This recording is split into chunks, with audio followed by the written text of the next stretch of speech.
and you're probably going to be dead. It's that cold.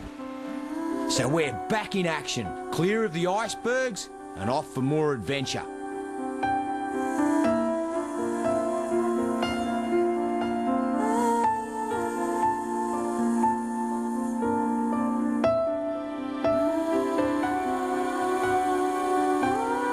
We're heading to the Chilean Antarctic base to check out a thriving wildlife habitat. Hey, gentoos. Big colony of them. There's like thousands of them. If you don't mind, mate, I love gentoos. Let's do it. They're my little favourites, gentoos. They're little beauties. Look at them. They're all around the base. It's like they've marched in and took over. But the fact is, they were here first, and they're not leaving for anything.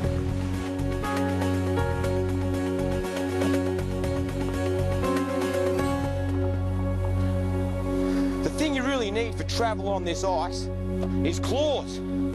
The penguins do it no worries at all. They can go up great inclines very easily. Have a look at this. You can see two marks there and a smoothed out surface in the snow here. Right, so this animal's going like this. These marks here are flippers. This is a seal track. From out in the water, just looks like a rock. And then I see this rock having a big old scratch. This is not a rock. This drop-dead gorgeous little one here is a Weddell. Hi, baby. Look at you. Got a pretty similar coloration to the leopard seal. You can see she's got a much longer and narrower snout than the leopard seal has.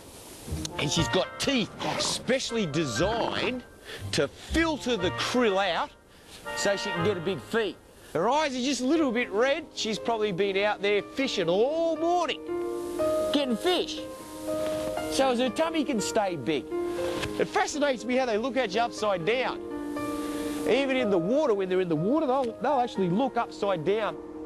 You can see their eyes are toward the top of their head, perfectly positioned for looking both forward and up while they're hunting underwater.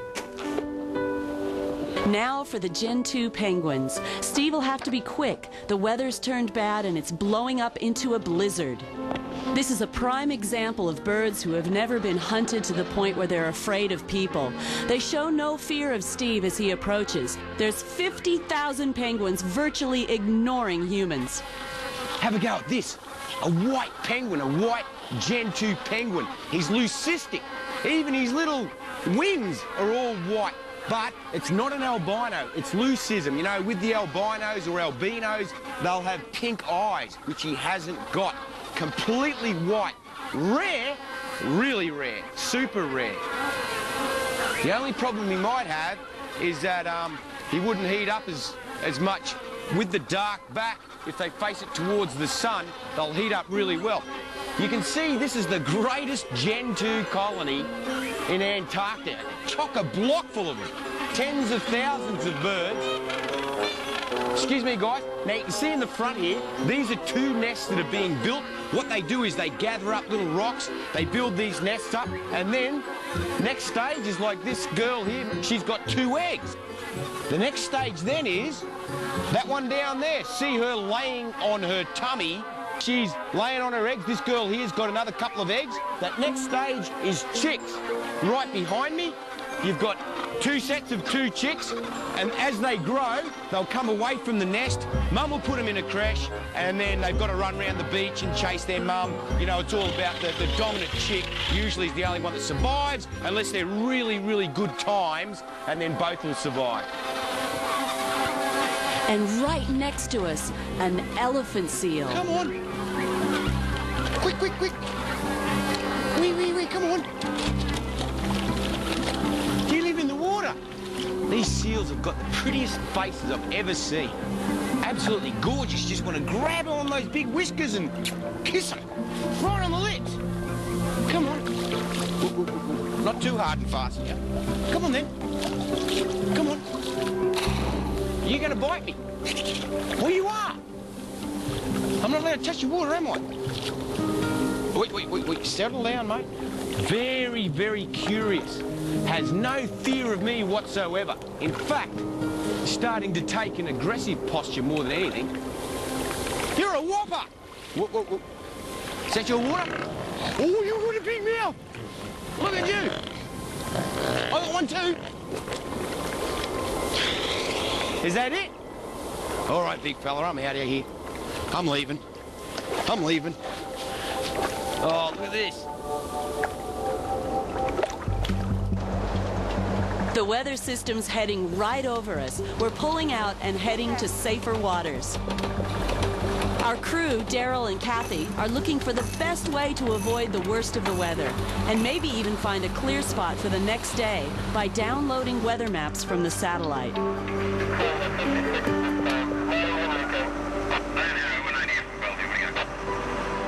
Next morning, and we've anchored inside the caldera of a dormant volcano, the site of an abandoned industry built on the carcasses of dead animals. It's foggy. The water's flat and still. It's almost eerie. Just the kind of day to check out a relic from a cruel and grisly past. Volcanic ash, crumbling ruins, and for Steve, ghosts. A sad epitaph for thousands of slaughtered animals. You're actually standing right fair smack in the middle of a giant crater. If you look around, round, that's the rim. The rim is all the way around. And what's this? This is a piece of our ugly history. Hundreds of thousands of whales died here. They're the big oil vats, vats of doom I call them. But there is good news. Slowly but surely, the volcano is starting to eat this place back up. You can see there's big ash flows going through here, eating it up, destroying the buildings. They're reclaiming. It's the greatest land reclaim. Interesting about these volcanoes is that in 1920, the 1920-21 whaling season, the ships that were out in here, all of the paint actually came off the ship as the water boiled during an eruption. The spirit of Sydney's heading into an extreme danger zone. Icebergs, from tiny chips to medium-sized growlers to big, heavy boat killers. We can't let our guard down for a second. Every moment is 100% red alert. So my job is just to be a little bit vigilant. Those big icebergs coming along, just poke them away. In these waters, you're on watch all day long. It's ice like this that traps and crushes a boat. If you're here when it turns cold, the pieces freeze together into a solid mass and you're stuck, crushed in a vise of compacting ice. Doesn't worry the penguins, though. They love it. Got it. Here's what happens all the time. A growler iceberg drifts in the front of the boat, and you've got to push it aside. This is what they mean by the tip of the iceberg. Almost all the ice is below the surface, and the submerged part juts out much further than the top. With a big iceberg, it's a long, jagged slab that can rip open the hull of a ship, just like the Titanic. And all we got to do is follow the penguins, and they lead us to another great place in Antarctica where you can set foot on dry land rather than on ice and snow. But by crikey, it's a barren-looking spot, but absolutely perfect for penguins. They love it.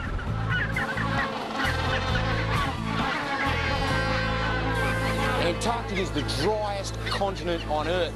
It has about the same precipitation as the Sahara Desert, which is less than 2 inches of rainfall a year. However, it does snow a lot, and the snow's built up over the years, just like that, packed down into solid ice, and it's constantly moving.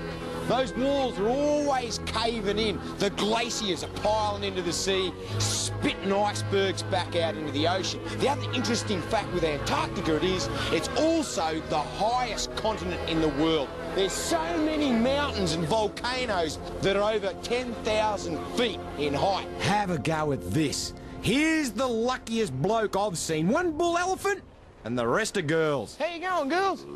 Oh, excuse me. Crikey, you must have had a big lunch, did you?